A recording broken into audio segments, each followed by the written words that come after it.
ইসলামের সঠিক দল কোনটি? তুমি তো মতবাদ বলেছো, ওখানে দল বলেছে। এবং সারা বিশ্বব্যাপী সঠিক দল কোনটি, আরো কি কি যেন লিখেছে। তাই বললাম যে সঠিক দল একটা আছে, নাম কি বলবো? সে বলেন, আমি একটু দেরি করলাম, পরে বললাম একমাত্রই সঠিক দল আমার জানা আছে, সেই দলের নাম ইসলাম। এখন সবাই তো আশাহত, ভাবছিল কোনো পক্ষের দলের নাম বলবো। কথা বুঝেছো? দলাদলি ইসলামে হারাম। আমাদের একটাই দল আছে, সেটার নাম হলো ইসলাম। যে ব্যক্তি নিজেকে মুসলমান দাবি করছে সে আমার দলের, এবং তাকে আমরা বিচার করব তার আমল দিয়ে। একজন নামাজ পড়ে আলহামদুলিল্লাহ সে ভালো, সে কি অমুক দলের মাধ্যমে না তমুক দলের মাধ্যমে নামাজ পড়েছে, এটা আমার বিচার না, সে নামাজ পড়ছে কিনা এটা দিয়েছে। কথা বুঝেছো? ঠিক তেমন আরেকজন লোক রোজা রাখে, একজন লোক দাঁড়িয়ে রাখে, একজন লোক আল্লাহর পথে দান করে, একজন লোক এতেকাপ করে। যে যত বেশি ইসলাম পালন করে সে তত বেশি আমার প্রিয়, সে আমার দলের আরো কাছে। এখন তুমি মতবাদ সম্পর্কে প্রশ্ন করেছো। আসলে ইসলাম সম্পর্কে যত মতবাদ বিশ্বে প্রচলিত, আমরা কেউ বলতে পারবো না কোরআন সুন্নাহ ছাড়া আর কোনো মতবাদ সহি। আর যত মতবাদ প্রচলিত প্রত্যেকেই কোরআন সুন্নাহ থেকে নিচ্ছে। সোর্স কি? নিচ্ছে কে? আমার মতো মানুষ। এই মানুষগুলোর ভিতরে কোনো নবী আছে কিনা? নবী আছে? মাসুম নির্ভুল কেউ আছে কিনা? নেই। তার মানে কোনো মতবাদকে অ্যাবসলিউট ঠিক বলা মোটেও বৈধ নয়। এটা প্রথম কথা। প্রত্যেক সমাজে যা প্রচলিত আছে প্রতিটি বিষয়কে কোরআন সুন্নাহ আলোকে বিচার করতে হবে। প্রত্যেকে মুসলমান, প্রত্যেকে আমার ভাই, প্রত্যেকে দিনের কথা বলছেন, তবে বর্তমানে যারা বলছেন তাদের সোর্স কোরআন হাদিস, কিন্তু নেচ্ছে মানুষ। কাজেই মানুষের নেওয়ার ভিতরে ভুলভ্রান্তি থাকবে, এটা প্রথম কথা। দ্বিতীয় হলো, সমাজে যারা বলে আমরাই ঠিক বাকিরা খারাপ, এরাই ভুল বাকিরা ভালো। কারণ রাসূলুল্লাহ সাল্লাল্লাহু আলাইহি ওয়াসাল্লাম বলছেন, মান কালা হালাকান নাসু ফাহুয়া আহলাকুহুম। যে বলে যে মানুষ সব খারাপ হয়ে গেছে, আমি শুধু ভালো, বলবে ও সবচেয়ে খারাপ। এই জন্য সমাজে ইসলামের নামে যারা কাজ করে তারা দুই রকমের। এক ধরনের কোরআন হাদিস মানো, ভালো চলো, যে দলটল যাই করো অন্তত ইসলাম মানে চলো।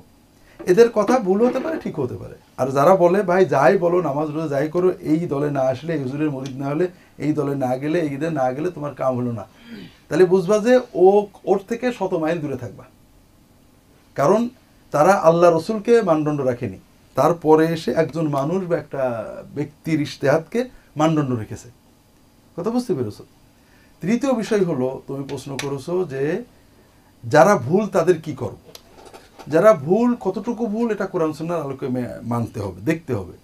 ভুল যদি ছোটখাটো ভুল তো সবারই আছে, বুঝতে পেরেছো?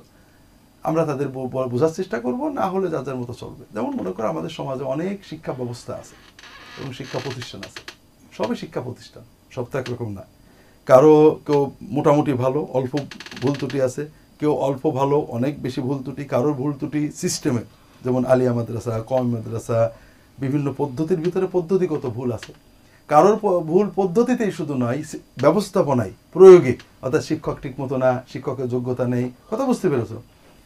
এখন এক্ষেত্রে আমরা কখনো মোটামুটি সমালোচনা করি, ভাই এটা ঠিক করেন, কখনো দেখি যে যা করছে আমরা একটা করি। কথা বুঝতে পেরেছো? যে আমার দৃষ্টিতে সুন্নাহর আলোকে এটা বেশি ভালো। এই জন্য যারা মুসলমান তাদের সবাইকে সাইজ করে একমতে নিয়ে আসতে হবে, এটা কিন্তু হবে না, এটা নিয়মও না। আমাদের দায়িত্ব হলো যিনি মুসলমান বলে দাবি করেন তাকে ভালোবাসা, সব মুসলমান আমার ভাই এটা মনে করা, বিশ্বাস করা, অন্তর দিয়ে মনে করা। মুসলমানদের রাজনৈতিক, সামাজিক, ধর্মীয় দল উপদলের কারণে তাকে দুশ্মন মনে না করা, ভিন্ন দল মনে না করা।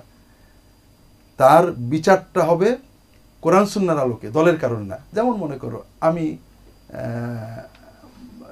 আমার মনে একটা দল আছে, বা আমার শ্বশুর ফুরফুরা পীর সাহেব, মনে করে আমি ফুরফুরা পীর সাহেবের দল হলাম, তো হইল একজন মানুষ ফুরফুরা পীর সাহেবের মুরিদ, আরেকজন মানুষ হয়তো তবলিগ অথবা জামাত ইসলাম অথবা চরমনে একটা কিছু হবে।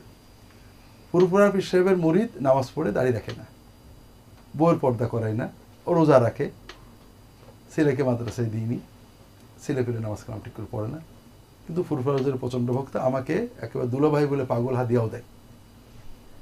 আর একজন মনে করো তবলিগের বা অন্য কোনো দলের, সে নামাজ পড়ে, যেমন ফুরফুরা মুরিদ নামাজ পড়ে, কিন্তু অতিরিক্ত সে বউকে পর্দা করায়, ছেলেকে কোরআন শিখিয়েছে, নিজে দাড়িটাও রেখেছে মনে করো।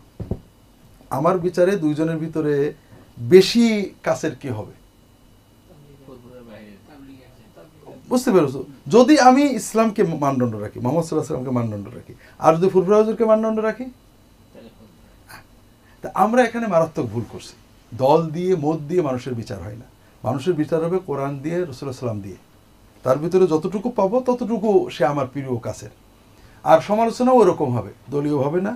আমাদের সমাজের বড় দোষ হয়ে গেছে, প্রত্যেকে একটা দলের ভুল ধরি, এরপরে ভুলগুলো তুলে এমনভাবে ধরি যে দল থেকে তওবা করে আমার দলে না আসা পর্যন্ত তোমার আর কোনো নাজাত নেই। অর্থাৎ আহলে হাদিসরা যখন হানাফিদের সমালোচনা করেন তখন দল হিসেবে করেন যে তুমি যত ভালোই হও, হানাফি ত্যাগ করে আহলে না হবে, তোমার আর জান্নাতের কোনো দরজা আমরা চাবি দিতে হবে, তুমি খুলতে পারবে না। হানাফিরা যখন আহলে হাদিসের সমালোচনা করেন তখন কিন্তু মসলার সমালোচনা করেন না। তুমি যাই বলো না কেন, তোমার মূল আহলে হাদিস হওয়াটাই হলো তোমার দোজখে যাওয়ার কারণ।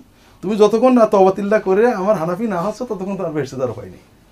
ঠিক জামাত বিরোধী যখন জামাতের সমালোচনা করে তখন তারা দলের সমালোচনা করে। তারা এটা বলে না যে তোমাদের সব ভালো আছে বা এটা ভুল, এটা ঠিক করে তোমরা জামাতেই থাকো, এটা বলে না। বলে তোমাদের জামাত মানেই খারাপ, তোমরা আগে জলদি আমার দলে এসো। ঠিক চরমায় ঠিক। তো প্রত্যেকে আমরা কি করি, দলগতভাবে মানুষের সমালোচনা করি। আমাদের কথা হলো যাই বলো তোমার দল খারাপ, তোমাকে সব ছেড়ে তওবাতিল্লাহ করে আমার দলে আসতে হবে। কথা বুঝেছো? এটা আমরা মনে করি যে অত্যন্ত ভুল মানহাজ। মুসলমানরা প্রত্যেকে তার মাদ্রাসা, তার শিক্ষা ব্যবস্থা, তার ধর্ম ব্যবস্থা নিয়ে থাকবে। আমি তার বলবো যে ভাই আপনি আলহামদুলিল্লাহ অনেক কিছু ভালো করেন, এই কাজগুলো ভুল। আপনি আপনার দলেই থাকেন, আপনার প্রতিষ্ঠানই চালান, কিন্তু আপনার এইগুলো ভুল দূর করলে আপনি ইনশাআল্লাহ আরো ভালো হবেন, আল্লাহর কাছে আরো সওয়াব পাবেন। তিনি যদি করেন আলহামদুলিল্লাহ, না করলে আমরা কি করবো? বান্দা কার? ইবাদত করছে কার জন্য? আল্লাহ। আল্লাহ বুঝবে।